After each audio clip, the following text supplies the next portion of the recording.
Tu voudrais que je choisisse entre un super coup d'un soir ou un super resto d'un soir? Pas facile. Alors, ça dépend. Pour que je prenne le coup d'un soir, faudrait que ce soit vraiment, vraiment exceptionnel, genre que ça se reproduise plus jamais dans ma vie, que je sois sûre que ça ne se reproduise plus jamais. Donc, faudrait que ce soit quelqu'un de très connu. Heu, Michael Fassbender, le mec, tout simplement. Bah, écoute, visons la lune, ça ne nous fait pas peur. Le mec de Shame, ou bien, Robin Wright de House of Cards, ou bien, j'en ai beaucoup, Gillian Anderson, ou bien Tom Hardy. Tom Hardy, j'ai pas pensé à Tom Hardy, tiens, Tom Hardy, j'aime beaucoup. Et pour la bouffe, pareil, il faudrait que ce soit des trucs que je pourrais plus jamais remanger, des choses exceptionnelles que je pourrais pas me payer, en fait. Enfin, que ce soit assez inaccessible. Alors, donc, je sais pas. Parce que d'un côté, j'ai quand même extrêmement envie de me taper Fassbender ou Robin Wright. Mais d'un autre, je pense qu'un repas exceptionnel, c'est quand même plus dur à trouver qu'un super coup. Peut-être que je suis optimiste. Pour la bouffe, il faudrait que ce soit des choses que vraiment j'adore. En fait, il faudrait que je mange l'Instagram du chef Alain Passard, je crois. Pour moi, c'est ça englobe bien ce que veut dire repas exceptionnel. Faudrait qu'il y ait des fromages de dingue aussi, des produits d'exception. Mais en fait, je me rends compte que je trouve ça dur à visualiser, un repas exceptionnel, alors que j'arrive très très bien à visualiser un super rapport sexuel. Et puis, écoute, la modestie ne m'étouffe pas.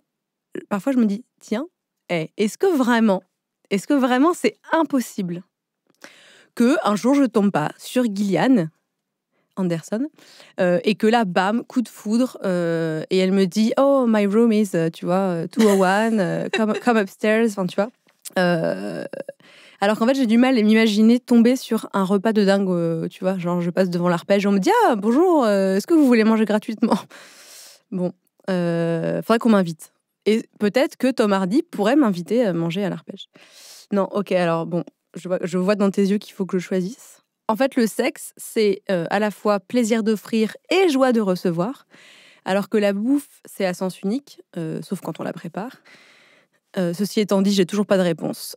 Dilemme de la vie. Je ne sais pas, Mélissa. J'ai l'impression que tu pourrais continuer longtemps comme ça, Nora. Tu n'arrives vraiment pas à choisir entre sexe et nourriture, et tu n'es pas la seule. D'après un sondage Harris Interactive pour Grazia, c'est 50-50. La moitié des Français préfèrent se priver de nourriture et l'autre moitié de sexe. Mais, 57% des femmes interrogées se disent prêtes à abandonner le sexe. Et on a demandé autour de nous. Ça se vérifie plutôt. Faites le test aussi. On a hâte de connaître le résultat. Alors, comment se fait-il que l'on ait autant de mal à choisir, comme moi, comme toi, j'imagine aussi, entre le sexe et la nourriture? Pourquoi est-ce qu'on compare les deux, d'ailleurs? Et jusqu'où peut-on prendre du plaisir en mangeant? Autant de questions auxquelles on va tenter de répondre. Bienvenue dans Plan Culinaire.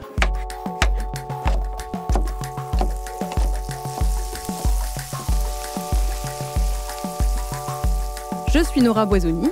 Et je suis Mélissa Bounois. Ça fait 10 ans qu'on se connaît, Mélissa et moi. 10 ans qu'à chaque fois qu'on discute, chaque fois qu'on se voit, on finit toujours par parler de nourriture, par s'interroger entre deux bouchées qui nous font glousser de plaisir sur nos comportements alimentaires. On s'est dit que vous vous posiez peut-être les mêmes questions excitantes et qu'on allait tenter d'y répondre ensemble. Tu vois, Mélissa, le monde se divise en deux catégories. Ceux qui mangent pour vivre et ceux qui vivent pour manger.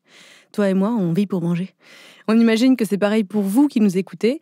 En revanche, si je parle volontiers d'orgasme culinaire pour évoquer le dernier plat qui m'a retourné les papilles, je n'ai jamais, à mon grand désespoir, ressenti de plaisir similaire à la jouissance sexuelle en mangeant. Même chose pour moi, Nora. Jamais eu d'orgasme en mangeant, mais je suis très très vite dans l'emphase dès que je parle de ce que je mange. En plus, notre vocabulaire est plein d'expressions qui associent nourriture et sexualité.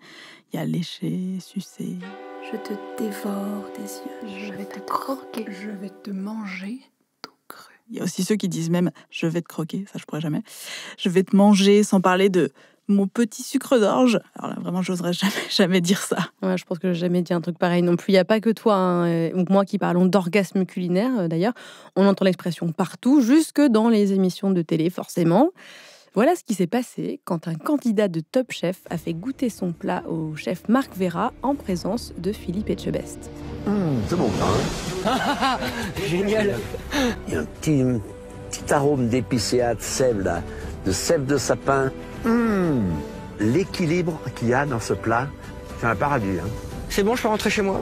Ouais, attends, t'énerve pas, reste là. Ouh là là, Qu'est-ce qui vous plaît? il y a un mélange des arômes, il y a un mélange amoureux qui fait qu'on en jouit. Ça s'appelle un orgasme culinaire. Ah ouais. Ah ouais. Alors la dernière fois que j'ai vécu quelque chose qui se rapproche de ce que ressent Marc Vera, c'était avec des sushis que j'ai mangé à Tokyo en 2017 dans un tout petit resto. Alors là, j'imagine que certains se disent non mais attends, c'est juste du poisson et du riz, mais je n'avais jamais ressenti une telle plénitude en mangeant. C'était si fin, si frais, si complexe, si parfait. J'en ai l'eau à la bouche rien que d'y penser. D'ailleurs, tu m'as déjà vu dans cet état, Nora. Je mange. Là, il y a un grand silence. Je te regarde avec des grands yeux écarquillés et je lance un « wow ». Waouh, waouh, waouh, waouh. Alors moi, c'est surtout le fromage qui me fait grimper au rideau, les triples crèmes notamment, j'en salive rien que d'y penser aussi. Je me rappelle d'un Bria Savarin truffé que j'avais acheté au fromager du Père-Lachaise à Paris, qui est tenu par Lucienne, une dame qui a 90 ans. Je vous recommande chaudement d'aller y faire un tour. Il y a aussi les pâtes persillées qui me font beaucoup d'effet. Un gros morceau de gorgonzola, bien crémeux sur une baguette avec du beurre salé. En fait, je crois que je suis vraiment, vraiment team gras. J'ai l'impression que je suis plus team sucre perso. Parce que moins coûteux que mes sushis, ce qui me donne du plaisir systématiquement, c'est le chocolat. Quand j'étais étudiante, je gloutonnais des tablettes entières dans mon lit en révisant et ça me soulageait instantanément. Ouais, alors on n'est pas très original avec notre fromage et notre chocolat, parce que d'après le sondage dont tu parlais tout à l'heure, RIS Interactive, parmi les aliments qui procurent le plus de plaisir, on a le chocolat en tête pour 49% des gens interrogés, puis le fromage 39%, et en troisième position, il y a le foie gras 36%. Mais alors pourquoi c'est si bon de manger au point qu'on envisage d'abandonner carrément le sexe ?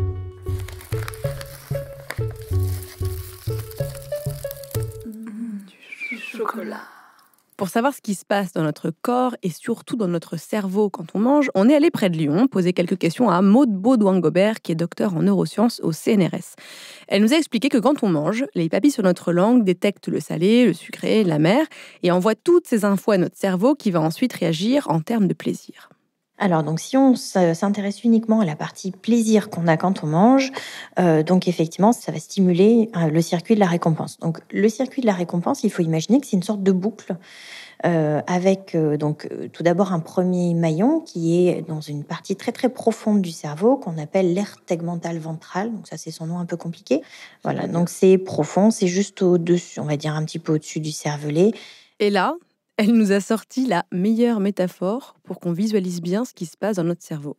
Le cerveau, c'est un petit peu comme comme un avocat. Il faut imaginer que les structures dont je vous parle, c'est le noyau de l'avocat, qu'on a quelque chose tout autour qui est le cortex, comme l'écorce, et puis au milieu, la chair de l'avocat, ça va être toutes les fibres qui envoient les communications. Donc là, imaginez que cette aire tegmentale ventrale, c'est comme si c'était dans le noyau de l'avocat, en fait.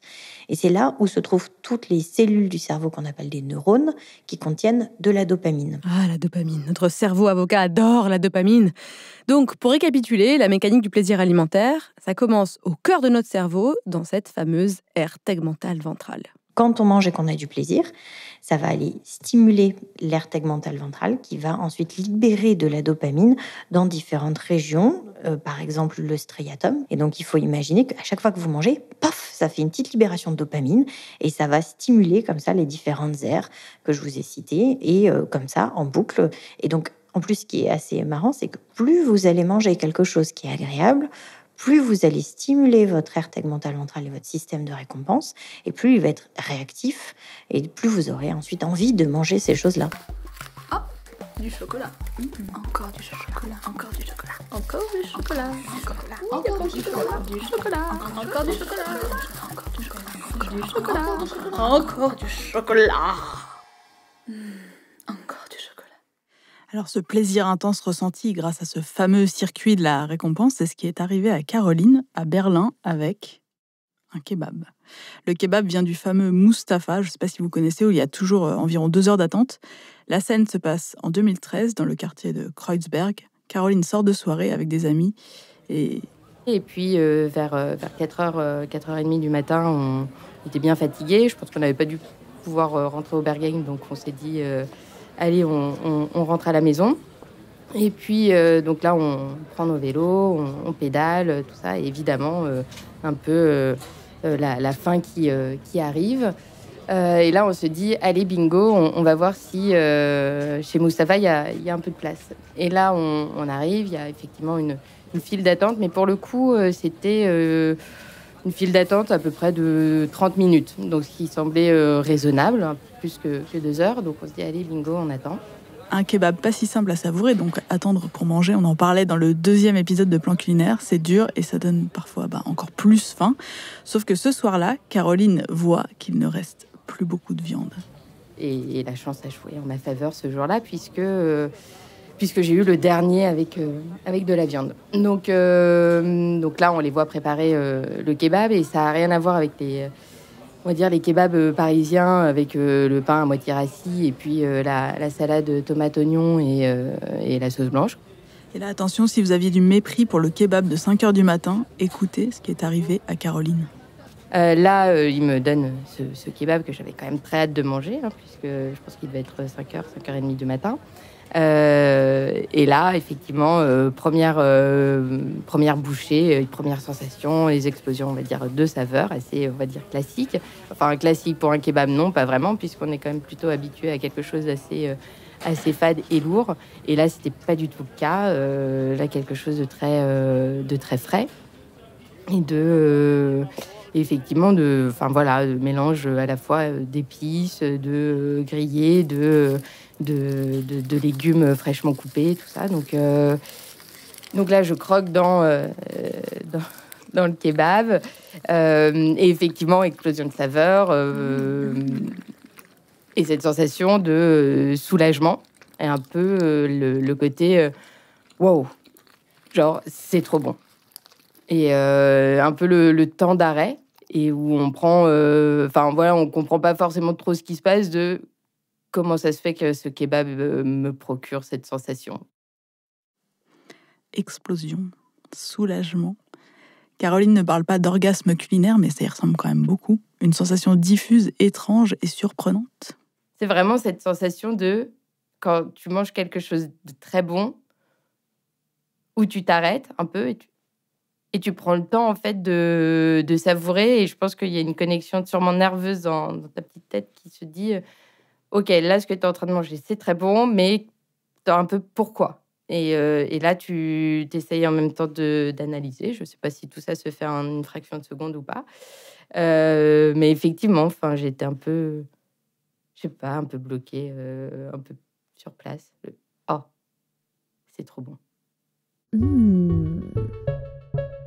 Tellement bon que Caroline se souvient encore 5 ans après de ce fameux kebab, plus que de certains restos étoilés où elle a pu aller. Mais comment peut-on prendre autant de plaisir avec un simple kebab, Mélissa ? Eh bien, parce que ce qu'on aime dans le kebab, c'est, comme disait Caroline, cette explosion. Mais explosion de quoi ? Explosion de gras, de sel, d'acidité et de sucre qui rend fou notre cerveau.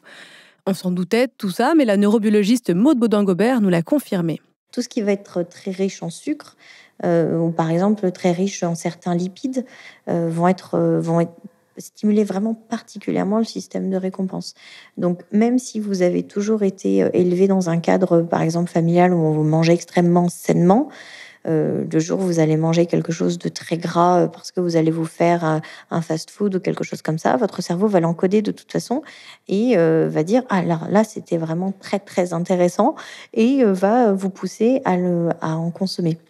C'est intéressant surtout pour l'industrie agroalimentaire qui a exploité notre mécanisme de récompense et notre goût inné pour le sucre notamment.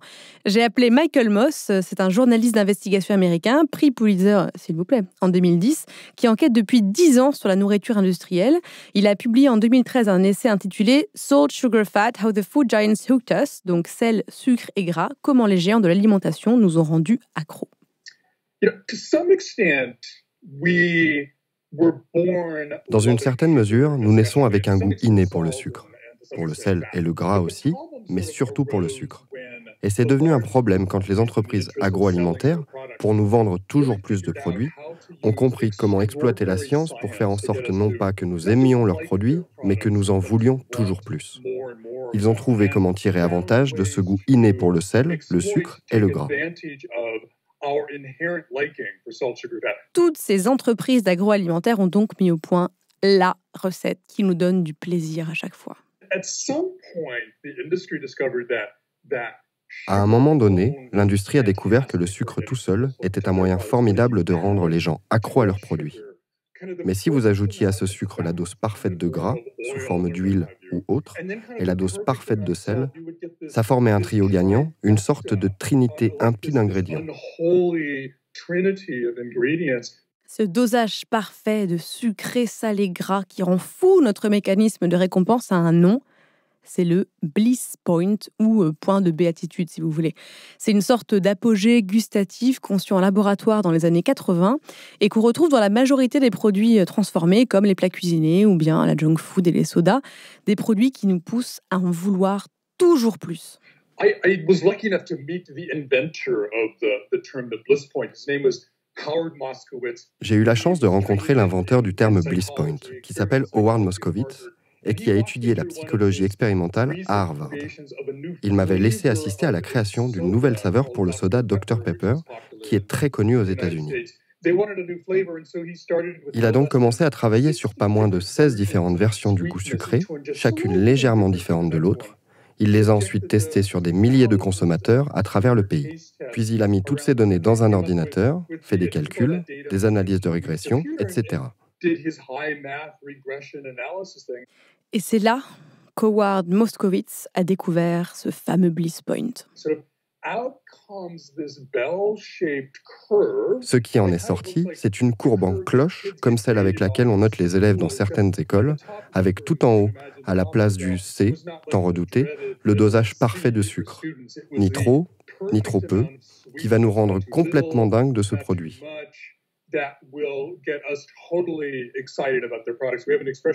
On a une expression pour ça en anglais, « send us over the moon », nous envoyer au 7e ciel.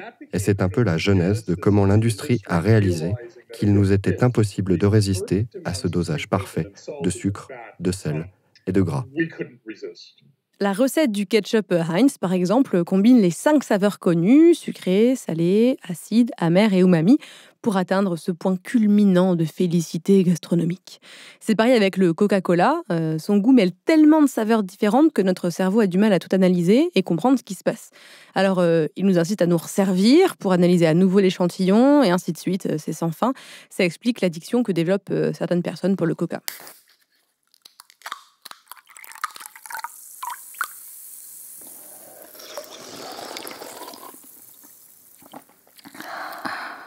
Et c'est pour ça que la nourriture, surtout quand elle est sucrée, est représentée comme le summum du plaisir, quelque chose qui pourrait se substituer à l'acte sexuel ou compenser le manque d'affection.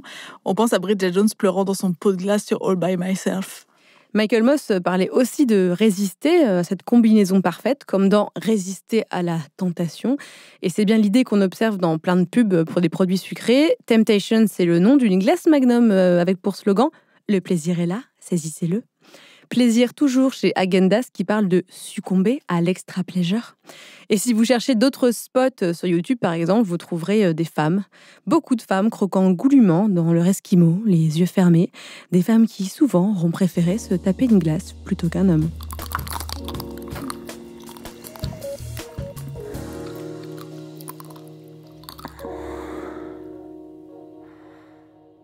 Et oui, car la nourriture n'est pas seulement associée au plaisir, mais assez systématiquement au plaisir sexuel. Ça a construit tout un imaginaire en fait dans nos têtes, ce qui explique pourquoi on en parle aujourd'hui en des termes aussi intenses. Dans les pubs, ce sont presque toujours des femmes qu'on découvre en pleine extase culinaire. Elles ne ressentent pas un simple plaisir, elles prennent carrément leurs pieds grâce à un soda bien glacé, par exemple, genre Ginny, la plus chaude des boissons froides, ou Schweppes, vous vous rappelez « What did you expect ?» Pourquoi donc la pub ne montre-t-elle que des femmes prenant du plaisir ? Bon, déjà, pour nous inciter à consommer, c'est quand même le but de la pub. Parce que c'est surtout les femmes qui font les courses, mais aussi parce que quand on est une femme, la nourriture, ça a une dimension transgressive. On est censé faire attention à notre ligne, surveiller ce qu'on mange, pas trop gras, ni trop sucré. Je me rappelle, quand j'étais petite, Sonoble avait même fait une campagne de pub on voyait des femmes dévorer des desserts en gémissant et en s'exclamant « c'est bon la honte ». J'étais un peu traumatisée. Puis il y a un tabou sexuel. Comme tu le disais, Mélissa, on voit des femmes qui prennent leurs pieds en buvant une canette de coca ou autre. Et se donner du plaisir toute seule, ça s'appelle se masturber, hein, même quand on se masturbe le palais ou le cerveau. Et la masturbation féminine, c'est encore un tabou. Donc le message des publicitaires, hein, c'est donc continuez à avoir honte, mais achetez nos produits pour prendre votre pied.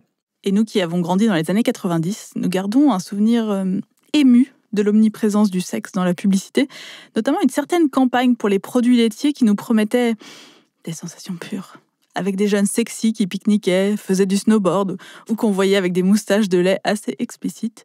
On a retrouvé l'agence à l'origine de cette campagne, elle s'appelle Australie, et on a demandé à son cofondateur Vincent Leclabard de nous décrire l'un des spots. Rappelez-vous. Donc le film commence par une scène d'un groupe de jeunes qui pique-niquent, ils sont sortis dans la forêt, ils sont en train de déjeuner, ils mangent, ils boivent des produits laitiers, clairement, c'est pas du tout anormal. Et puis le garçon, manifestement, regarde la fille et il la défie. Elle lui rend ce défi en souriant, elle vient de boire du lait, elle en a un peu partout sur le menton, parce que ça a dégouliné, elle l'a bu un peu violemment, et d'un seul coup, on bascule dans un autre univers qui est l'univers de ce couple qui, cette fois-ci, se retrouve tout seul, en intérieur, devant un frigo.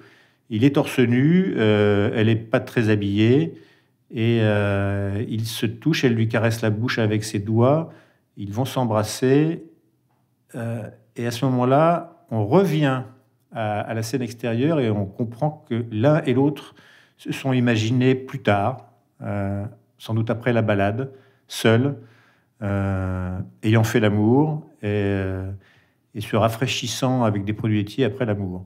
Et donc on retrouve ce couple qui se regarde et qui sourit parce qu'ils ont compris en fait ce qui allait se passer après. Ce lait qui dégouline sur le menton de la fille, c'est le réalisateur qui l'a ajouté comme ça. Et Vincent Leclabard nous a raconté que c'est pas ses crèmes, hein, même si ça n'avait pas du tout été validé par l'annonceur. Dans notre histoire, il n'y a pas de volonté de provoquer. C'était pas prévu dans le storyboard. Ils ont fait ça au tournage et je pense que, évidemment, c'était calculé de leur part en disant « Tiens, c'est malin, on va le faire et on va bien voir si ça passe ». Et nous-mêmes, quand on a vu ce film, on a dit « Ouais, c'est gonflé, on va voir si ça passe ». Il y avait quand même une envie de voir jusqu'où on pouvait aller, quoi. Les produits laitiers, des sensations pures. S'il savait tout ce que ça a provoqué en nous à l'époque. Et d'après lui, cette utilisation du sexe pour vendre de la nourriture ne date pas d'hier. Il nous a parlé d'une pub pour Boursin, diffusée en 1968. C'est l'année où toutes les marques ont eu le droit de faire leur pub à la télé. En 68, le premier spot publicitaire, c'est Boursin. On voit Robert Derry, qui était un acteur de théâtre comique à l'époque, qui répète Boursin, je ne sais plus combien de fois, 18 fois dans le film. Il court dans tous les sens, il se réveille au milieu de la nuit, il a envie de Boursin. Et à la fin, il mange du Boursin. Et franchement, il nous dit « j'ai envie de Boursin », donc ça doit être bon. Mais la représentation physique du Boursin, à l'époque, elle est très quelconque, quoi. C'est pas appétissant du tout. Quelques années après, on voit des plans de couteaux qui s'enfoncent doucement dans du fromage de Boursin à l'ail et aux fines herbes et qui ensuite vont l'étaler sur de la mie de pain qui s'enfonce et qui rebondit, etc. Là, vous dites « ça a l'air vraiment très, très bon, quoi ». Qui s'enfonce et qui rebondit. Et voilà pourquoi on n'en peut plus dès qu'on parle de nourriture, parce que la pub nous a pervertis, nous qui étions innocentes, Mélissa. Et si ça marche si bien de sexualiser ce qu'on mange, c'est que rien que le fait de voir un aliment qu'on aime, ça stimule les mêmes zones du cerveau que quand on le mange. Donc, quand on aime le chocolat, comme toi, Mélissa, quand on en a beaucoup mangé, comme toi, Mélissa, on renforce notre système de récompense. C'est pour ça, comme nous l'explique la neurobiologiste Maud Baudouin-Gobert, que dès qu'on voit un brownie, hop, le mécanisme s'active. En plus, ce qui est assez marrant, c'est que plus vous allez manger quelque chose qui est agréable, plus vous allez stimuler votre aire tegmentale ventrale et votre système de récompense, et plus il va être réactif, et plus vous aurez ensuite envie de manger ces choses-là. C'est ce qui fait que, par exemple, quand vous avez mangé pour la première fois du chocolat, et que ça vous a donné beaucoup de plaisir, maintenant, quand vous voyez du chocolat, votre système de récompense s'active avant même que vous l'ayez mangé, par anticipation, parce que vous savez que vous allez passer un bon moment. Et avec l'avènement du food porn, cette tendance à mettre en scène, sublimer, fétichiser la bouffe de manière plus sexy que les natures mortes d'antan, coucou Instagram, nos cerveaux sont carrément en surchauffe parce qu'ils anticipent. Quand on met quelqu'un dans une machine, par exemple d'IRM, pour voir l'activation du cerveau, montrer des photos de nourriture suffit à activer le système de récompense lorsque ce sont des nourritures plaisantes. Et ce qui est assez intéressant, c'est que le cerveau va même s'activer plus ou moins en fonction des images qu'on va montrer. Donc on peut imaginer qu'une image vraiment typique de food porn avec un aliment vraiment très appétissant, peut-être un peu riche énergétiquement, etc., va faire que le cerveau va s'activer encore plus que si on montre une photo de salade fanée, par exemple. C'est pour ça qu'un jaune d'œuf coulant, un burger dégoulinant de gras ou une religieuse au chocolat provoque chez nous une réponse physiologique proche de l'excitation sexuelle. Nos glandes salivaires s'activent par réflexe rien qu'à la vue d'une burrata crémeuse bien photographiée comme préliminaire à la mastication et à la digestion, un peu comme nos organes génitaux se lubrifient quand on regarde des images porno. Laissez-nous vous mettre dans l'ambiance avec cette scène tirée de la série How I Met Your Mother où les personnages mangent les meilleurs burgers de New York. Ils n'en peuvent plus. I want to get tiny fitted sheets for this burger and just crawl into this bun and get all cozy and die there. Oh my God, I just want you inside of me. This feels so good. I'm worried I'm gonna get this burger pregnant. If he does get that burger pregnant, I have dibs on the delicious burger babies. Qui n'a jamais rêvé de faire des bébés à un burger ? Bon, trêve de plaisanterie. Moi, j'aimerais bien savoir jusqu'où peut aller cette excitation gastronomique. Est-ce qu'on peut avoir un authentique orgasme culinaire ? Alors, tout le monde ne l'avoue pas aussi facilement, mais on a trouvé 2 femmes qui l'ont vécu, les chanceuses, et pas qu'une fois. On vous laisse écouter Emmanuelle qui raconte ça beaucoup mieux que nous. C'était en 2014 à Chablis en Bourgogne, dans un restaurant qui s'appelle le Fil du Zinc, où j'ai très très très envie d'aller depuis. Et je me souviens d'un dessert fou, parce que quand on nous a apporté ce dessert-là, il ressemblait à rien que j'avais vu avant, jamais. Il était juste poétique et intriguant. Je me souviens que l'assiette était bleue, un peu creuse, et qu'au-dessus du creux de l'assiette était un dôme blanc en meringue. Mais ce dôme blanc, c'était une planète, quoi. Et tout était absolument ravissant dans la façon dont étaient posées les quelques petites amandes sur ce dôme de meringue. Et c'était mon mec de l'époque qui l'avait commandé. J'ai vu le plat arriver. Moi, j'avais pris un autre dessert que j'ai forcément oublié. Et j'ai vu son dessert arriver et c'était même pas de la jalousie. Il était hors de question qu'il le mange. Il était pour moi. Et en fait, donc, ce dôme de meringue, évidemment, il réservait une surprise. Avec la cuillère, il fallait pénétrer ce dôme de meringue. Et en dessous, il y avait un blanc mangé avec une pointe d'acidité virtuose, comme d'habitude. Je ne sais plus si c'était du citron. Je crois que c'était citronné, mais je crois qu'il y avait aussi un peu de litchi. Et c'était complexe, généreux et fascinant. Et l'alliance du blanc mangé avec le dôme de meringue, le croustillant, le doucereux, etc. Je ne voulais pas que ce plat s'arrête. À ce stade-là, j'étais pendue aux lèvres d'Emmanuelle. Du coup, je lui ai demandé de détailler ce qu'elle a ressenti physiquement. La première bouchée, d'abord, c'est la surprise.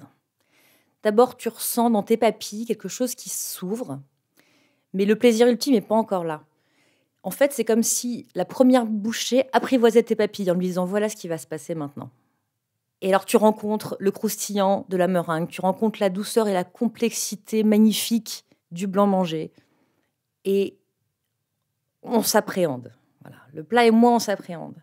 Et tu sais que ça va continuer et que ça va augmenter, en fait, en puissance. Et d'un coup, plus rien n'existe autour. Et tu prends la deuxième bouchée. Et là, tu dis « Ah, je suis prête ». Et ça monte. Et il y a cette sensation où tout ton corps est engagé, en tout cas tout le haut de mon corps. Je ne suis plus qu'un bras, une bouche, une langue, des lèvres. Et toutes ces parties de mon corps-là s'agencent ensemble pour faire jaillir, je peux pas le dire autrement, un plaisir dont moi j'ai l'impression qu'il va vers le haut, que tout ça monte et monte vers le haut de mon crâne, vers le haut de ma tête, mais c'est comme si j'allais vers le ciel en fait, parce que c'est pas du tout cérébral. C'est vraiment une montée extatique. Waouh. Alors, cette montée extatique, on l'a lu aussi dans un livre écrit par la sexologue Magali Croset-Callisto, qui s'appelle Dolce Italia, l'Italie de tous les plaisirs, et elle y raconte son orgasme culinaire. Je vais vous lire un petit extrait. Ma langue était en émoi, mon corps aussi. Frisson. Il se passait quelque chose qui m'échappait. Il me fallut quelques secondes pour comprendre que j'étais en train de vivre un orgasme procuré par le plat en question. Chaleur diffuse en moi. Je me laissais aller sur ma chaise. Alors on a voulu en savoir plus sur ce Graal que nous n'avons jamais atteint, ni toi ni moi, Nora, celui de l'extase culinaire. Mais qu'est-ce qu'elle a bien pu manger ce jour-là, Magali Croset-Callisto, pour atteindre cet état ? Eh bien, rien d'extraordinaire. Une mozzarella de bufflone qu'elle mange assez souvent. J'ai l'habitude de manger la mozzarella sur un lit de roquette avec quelques petites tomates cerises, ou alors nature, mais voilà, il y avait pas de grande différence. Et ce qui me semble, après coup, intéressant, c'est que j'étais donc dans une prédisposition intellectuelle et psychique de vacances. J'allais être en vacances ce week-end de même, donc disponible à l'inconnu, on va dire, et puis à la détente. Et je pense que mon corps était déjà prêt et préparé à ces vacances. J'écoutais une émission de radio, donc mon esprit était focalisé sur toute autre chose. Et c'est au moment où j'ai porté à ma bouche cette première bouchée que là, le miracle s'est produit, on va dire. Donc la surprise, le fameux jaillissement de cette familière étrangeté qui était reconnue et en même temps nouvelle. Magali Croset-Callisto dit qu'elle a vraiment eu un orgasme culinaire. Mais est-ce qu'on peut réellement parler d'orgasme culinaire comme on parle d'orgasme sexuel ? Elle nous dit que oui, elle est sexologue, donc elle en sait un peu long sur la question, parce qu'on retrouve les 4 phases du cycle sexuel décrites par les sexologues américains Masters et Johnson dans les années 60. Excitation, plateau, acmé, orgasme donc, et résolution. Pour ce qui relève de l'orgasme culinaire ou de l'orgasme de la peau en général, on voit qu'il y a exactement les mêmes phases de l'orgasme, c'est-à-dire l'excitation, qui va correspondre à une chaleur dans le corps, une tachycardie qui va arriver, c'est l'adrénaline qui arrive dans le corps. Ensuite, la phase de plateau, qui est une sensation de bien-être et qui prépare la phase de l'acmé. Et cette phase de l'acmé qui correspond à l'orgasme va être une décharge physique, donc qui va se ressentir à un niveau très localisé, qui ne sera pas au niveau génital, mais ailleurs. Donc pour l'orgasme culinaire, ça va être le palais, la bouche, éventuellement la gorge, l'œsophage. Et la dernière phase qui correspond à la phase de résolution, donc cet état de bien-être. Et ces 4 phases de l'orgasme, ça ressemble beaucoup à ce qu'Emmanuel a ressenti à Chablis au fil du zinc. La première étape, qui est vraiment la rencontre, donc on est dans une forme de préliminaire, donc ça c'est la première bouchée. La deuxième étape, en tout cas moi, dans la façon dont je l'ai ressenti, cette montée qui est une montée en puissance en fait, et voilà ce pic exponentiel de plaisir. Et après, l'orgasme, c'est vraiment, il est toujours teinté d'une forme de tristesse parce que le plat va finir et je veux pas. Et donc, arrive le pic, le moment où, en fait, je sais que peut-être la bouchée d'après, elle sera pas aussi folle que celle juste avant. Mais, oui, je reste focalisée sur ce pic où, en fait, je ne voudrais être nulle part ailleurs que là, et c'est ce point tendu vers... voilà, quand je parle, j'ai la main qui va vers le ciel, quoi. Je peux pas faire autrement. Aucun doute pour Emmanuel, ce qu'elle a ressenti, c'est vraiment un orgasme. Cette transe que je ressens, elle est d'autant plus sexuelle qu'elle mène à une explosion. Il y a un moment où ça monte et ça explose. Et ça explose dans mon cerveau, mais pas que. Ça explose dans certaines parties de ma bouche. Et cette explosion, elle est faite un peu comme une constellation, quoi. C'est un peu cliché, mais un peu comme un feu d'artifice dont les branches iraient vers des saveurs différentes. Donc il y a un moment, oui, de jaillissement, mais c'est pour ça que ça relève de la jouissance. À un moment, tu jouis. Mais avec la bouche. Ok, donc on a 2 femmes persuadée d'avoir joui en mangeant. Ça se voit que je suis jalouse ou pas. Mais est-ce que l'orgasme culinaire est reconnu par la science ? Maude Baudouin-Gobert, la neurobiologiste, nous a expliqué que la dopamine libérée quand on mange, elle n'est pas aussi importante que quand on est stimulé sexuellement. Donc, ça complique l'expérience d'un véritable orgasme culinaire, mais ça ne la rend pas impossible. Je pense qu'on ne peut pas l'exclure d'un point de vue scientifique quand on va être rigoureux. L'absence de preuve, c'est pas la preuve d'absence. Donc c'est pas parce que je trouve pas de preuve que ça veut dire que ça n'existe pas. Mais alors pourquoi certaines personnes en ont et d'autres pas, comme toi et moi, Nora ? Oui, parce qu'on aimerait bien réunir le meilleur des deux mondes et prendre complètement notre pied en mangeant. Maude Baudouin-Gobert tente une explication et c'est encore notre système de récompense qui est responsable. Probablement que c'est l'expérience personnelle qui va peut-être surdéterminer notre réponse.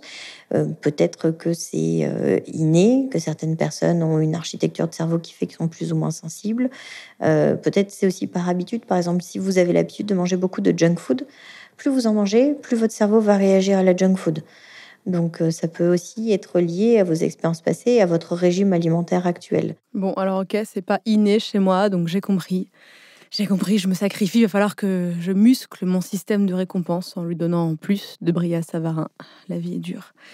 Bon, en tout cas, Magali Crozet-Calisto, elle est convaincue que tout le monde peut avoir un orgasme culinaire et pour ça, elle nous a donné quelques astuces. Tout le monde peut avoir un orgasme culinaire, simplement, il faut être prêt à cela. Et il y a donc, comme pour l'amour, une forme d'apprentissage ou en tout cas de disponibilité, encore une fois. Et à partir de ça, on peut plus ou moins essayer de s'entraîner à l'orgasme culinaire, c'est-à-dire, par exemple, un exemple tout bête, fermer les yeux, essayer de ressentir ce qu'on est en train de manger, voir la forme, la consistance, la texture, le goût, les représentations mentales que ça provoque, et puis se laisser aller et réitérer l'expérience. Alors Mélissa, prête ? Je suis tellement prête, Nora. Et vous aussi, êtes-vous prêts ? En tout cas, vous savez désormais pourquoi vous prenez autant de plaisir en mangeant un fondant au chocolat ou une pizza. Vous pouvez dire merci à votre aire tegmentale ventrale et profiter de votre week-end pour tenter d'avoir un orgasme culinaire. Et surtout, dites-nous si ça a marché. C'était le 5e épisode de Plan Culinaire. On espère qu'il aura fait frétiller vos oreilles autant que vos papilles. Partagez-nous vos orgasmes culinaires si vous avez eu la chance d'en avoir eu, ou bien les adresses où vous avez pris votre pied via Instagram, Facebook et Twitter, @planculinaire, @misspress, @norabz. Vous pouvez écouter Plan Culinaire sur iTunes, SoundCloud, YouTube, Google Podcast et toutes vos applications de podcast préférées. N'hésitez pas à nous laisser des commentaires, des remarques et plein d'étoiles. Plan Culinaire est un podcast produit par Louis Média, réalisé par Jean-Baptiste Bonnet et Léa Chevrier. La musique est de Jean Thévenin. Merci à Maureen Wilson pour son aide à la production sur les interviews, le montage et les recherches, à Clara Garnier-Amouroux qui a réalisé l'interview de Maude Baudouin-Gobert et à Adélie Pojman-Pontet pour la direction de ce tournage. Rendez-vous le mois prochain. À très vite.